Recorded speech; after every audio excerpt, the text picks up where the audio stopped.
Hey guys, today we're talking about the executive branch of the federal government. And before we even start, I need to apologize because you're going to notice that this slideshow is a little outdated. It's 2017, Donald Trump is the president, so there's a little bit about Obama in here, and he's no longer the president, but I'm going to wait until next year to update this so that Donald Trump has a little bit of time to do some more presidential things and have visual examples for me to put into this PowerPoint.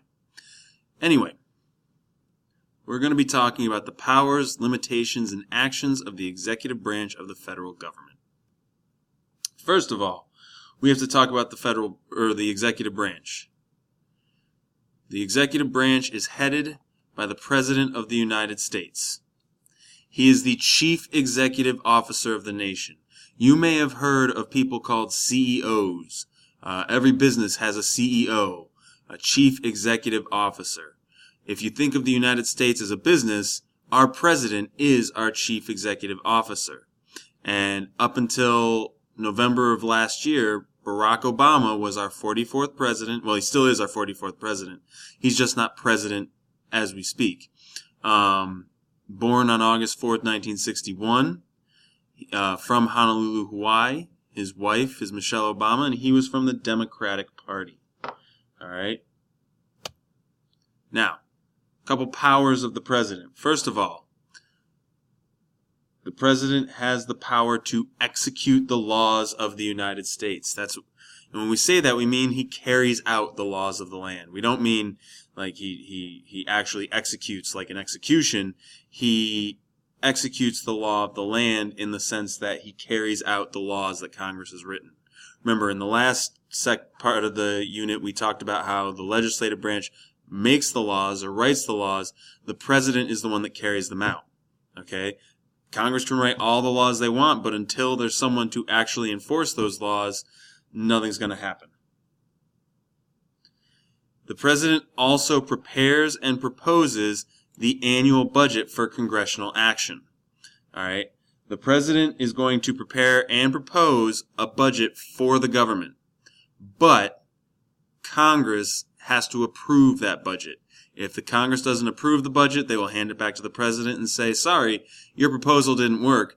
Let's see what you want to show us next. The president also appoints cabinet officers, ambassadors, and federal judges. These are some people that help the president carry out the laws, or in the case of the federal judges, they interpret the law, but the president gets to appoint them, and still Congress has to approve them. This is a little bit of information about these people.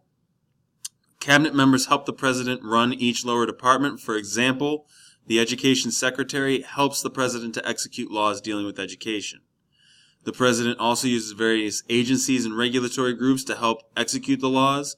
You know of these agencies: the CIA, the FBI, the ATF, the FCC.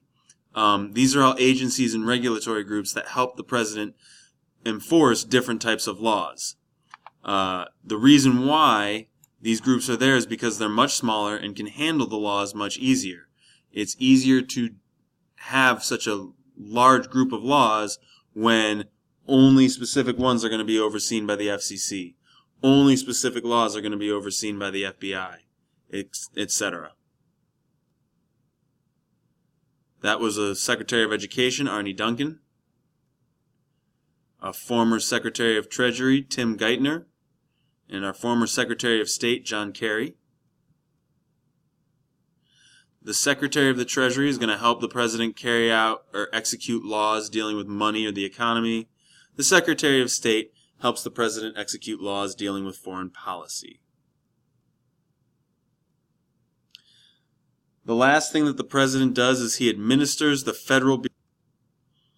So what is a bureaucracy? Give me a second. I'm going to have one of those fun little edit moments that you see. In a nutshell, the federal bureaucracy is the agencies, organizations, and people responsible for enacting policies of the president and Congress. All right. In other words, these are the groups. These are the people you see in in TV shows and stuff like that who are helping the president carry out the laws and policies of the United States.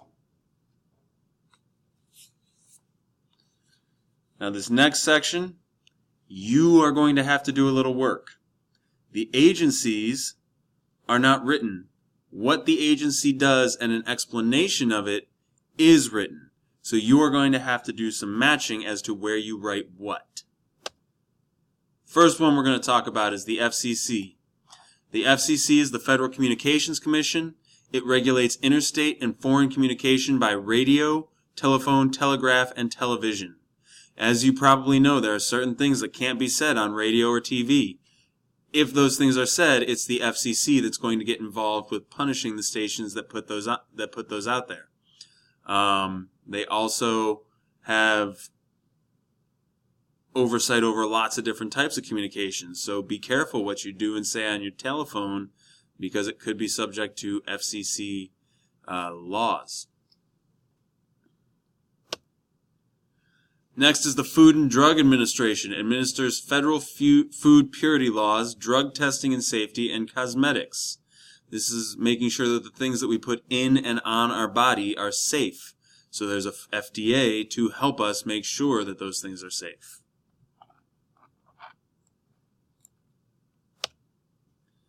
Next is the EPA, the Environmental Protection Agency. Establishes and enforces pollution standards. So they're protecting our land and our air and our water. And last is the Federal Reserve System, or the Fed, which regulates banking and manages the money supply of the United States. So the important part about all of the things that we're talking about here is that the president, along with the vice president, his cabinet departments, the various agencies and regulatory groups that make up the federal bureaucracy, help to execute and carry out the laws of our nation. All right, now we need to look at the ways that the executive branch influences policymaking. Remember, only someone from Congress can officially introduce a bill into Congress. The president has ways of trying to persuade Congress to create and pass certain laws, but the president cannot introduce bills. He cannot make laws on his own. He doesn't have that power. Okay? So, the ways that the president influences policymaking. The first one is by proposing legislation in an annual speech to Congress. This is known as the State of the Union Address.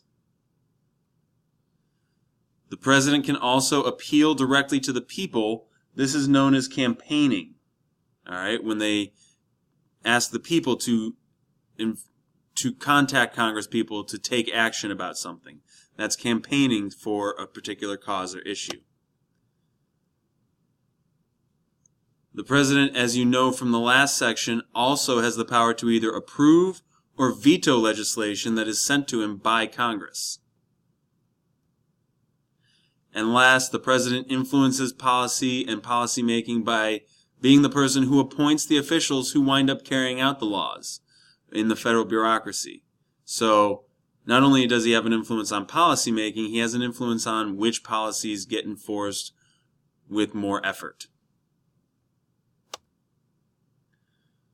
On that last section, you may have noticed the examples. If you have trouble thinking of examples, you can come and see me after you're done with your notes. Next, we're looking at the jobs, or as we call them, the hats of the president, the different things that the president does. The president exercises power as, first of all, he's the chief of state, which means he's the ceremonial head of government. In the picture, you see President Obama giving someone from the military an honor, a gold star, a medal. He's honoring this person for their military service, for something they did when they were fighting to defend us overseas. The president hosts ceremonies such as this. He also hosts other types of ceremonies. You may have heard in the news about the New England Patriots and how there are members of the New England Patriots who do not want to attend the ceremony where President Trump would be honoring the people who won the Super Bowl. Chief of state means that the president hosts ceremonies and honors Americans who have achieved great things, such as this military officer here or the Super Bowl champions. It's also like the president sometimes throws out the first pitch for the baseball season. That's chief of state action. Or there's no or. I messed up again. All right, next job. Chief executive. The president is the head of the executive branch of the federal government. He's the chief executive. Like I said at the beginning of this presentation, president is the chief executive officer of the United States. So when he's basically doing his job as president, right here you see President Obama signing or writing something. This might be an executive order. If the president issues an executive order, or when the president's appointing judges, or when the president is appointing his cabinet officers, or when the president is discussing how to enforce different laws with his cabinet officers, that's the president acting as the head of the executive branch, the chief executive. Next, the president is also the chief legislator. That means that he is able to propose a legislative agenda. It still doesn't mean he can write laws. What it means is, as you saw in the last section, it's not an easy task to write a law. There's a lot of steps that the law has to get through, and it was intended to be that way, so that Congress wasn't just writing frivolous laws and having us follow random things that they thought up on a whim. The lawmaking process is supposed to be slow, and it's supposed to be difficult to pass a law. So, the president is able to propose a legislative agenda in things such as his State of the Union address, because if the president says, if this law crosses my desk, I will sign it, that's motivation and incentive for members of Congress to introduce that bill and try to make that law. Their job is to make the law, and if they go through all that work to write a law and pass it through Congress, pass it through both houses, and finally get it on the president's desk, and the president vetoes it, it might feel like all that work was for nothing. So the president has this power to propose a legislative agenda because he's the one who signs the bills into law. If he doesn't sign it, there's a very slim chance that it could still become law, but it's not easy to bank on that. So when the president proposes and says, if you write this law, I will sign it, Congress has an incentive to write that law. His next job is as the commander-in-chief. The president is the highest ranking member of the armed forces. Okay? His orders are his orders, and the armed forces are under him. All right? One thing to be clear on, though, is that the president does not just get to use the armed forces whenever he wants. He can't just send the army to invade a country because he felt like the country looked at him wrong. He has to get Congress's approval to declare war. Okay? Congress declares war, but once that war is declared, the president is the commander-in-chief of the armed forces, which means that he can outline war strategy and stuff like that, usually with the advice of high-ranking generals and admirals from the military, especially when the president doesn't have military experience. Next job is that the president is the chief diplomat. That means he's the architect or builder of American foreign policy. Foreign policy is when we deal with other countries, and the president, as the architect of that foreign policy, gets to decide how we are going to work with other countries. President is also chief of party. Whoever's in charge, whoever controls the executive branch, the president is the leader of that party. So like under Obama, the Democrats were in control of the executive branch. That meant that the president was the chief of the Democrats. Right now, the Republicans control the executive branch, and that means that Donald Trump is the chief Republican. And last, the president is the chief citizen, meaning he's representative of all the people of the United States. It's the president's job to be a good example for the rest of us.